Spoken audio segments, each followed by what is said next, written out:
morning, everyone. Good morning. So today I would like to talk about what lately I've been hearing, what I've been hearing. It is the word credential. So I've been hearing this word credential a lot lately. And it might be normal to ask someone you met about their credentials. What kind of credentials they have, certifications they have.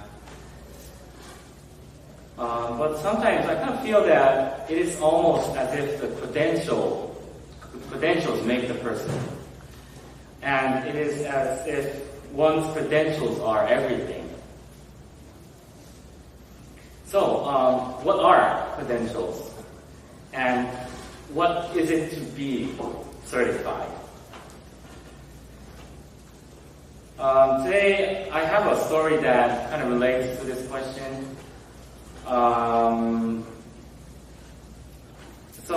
This is a story about a young guy, a young man, who lived in LA, who wanted to be certified as a Buddhist minister from a Japanese Buddhist temple.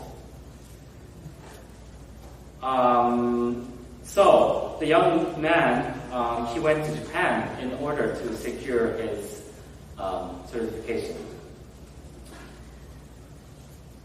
This was the first such foreign student at the temple in Japan. The head minister felt a little uneasy, but thought that it might work if the young man had the right spirit. And he described this right spirit as an eagerness to learn and a willingness to follow the temple routine. And at the welcoming dinner that evening, the young man asked a question that seemed strange, really strange to the head minister. "How long should I stay?" he asked. And the head minister did not quite understand what he was trying to say. So the head minister responded, "What do you mean?" The man asked again, "I want to know how long it will take to get the certification." He explained that he wanted to receive the license so that he could teach at the temple in LA. And the young man added, "I hope it won't be more than 3 weeks." And after a quiet moment, the head minister just simply said, 30 years. And the young man went into shock. He looked like a prisoner getting a long sentence at a trial. So he was so surprised and he was shocked. And the rest of the dinner was really quiet. So apparently, the young man only wanted the certification. He saw the certification as an end goal, whereas the head minister saw it as the beginning of his practice of Buddhism. So normally, we might think of certifications or credentials as a goal, whereas Buddhism sees it as a starting point. It's a starting point. And if you see those certifications as a goal, then once you receive your certification, you have reached an end point.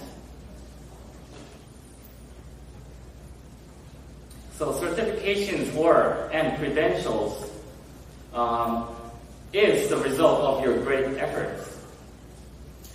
But if you think of them as a goal, means that they are also an end to your effort.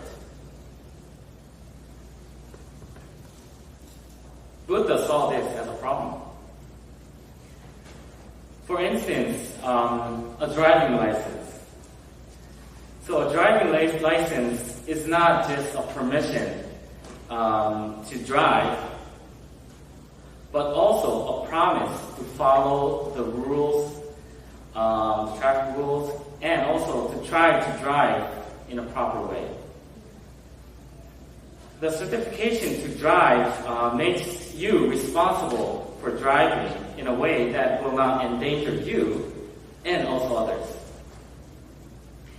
So, once you get your driving license, no one stops learning to drive. Hopefully not. We all keep on practicing how to drive safe. Maybe unconsciously, we don't think that, I am practicing. But unconsciously, when someone cuts through, in front of you, or if you observe a crash or whatever, you're practicing. I have to be careful. I have to try to be careful. So, in this way, receiving a driving license is not the end point, but it is the starting point to drive. Buddhism sees any kind of certifications or credentials in general we receive as a promise to yourself to continue to work on something, to study harder, or to keep on practicing. And this is also same as me, as a certified minister. So my certification as a minister is not my end, but it is the starting point. It's the start line of the whole process of my ministry. So seeing certification as your goal will prevent you from improving and developing further.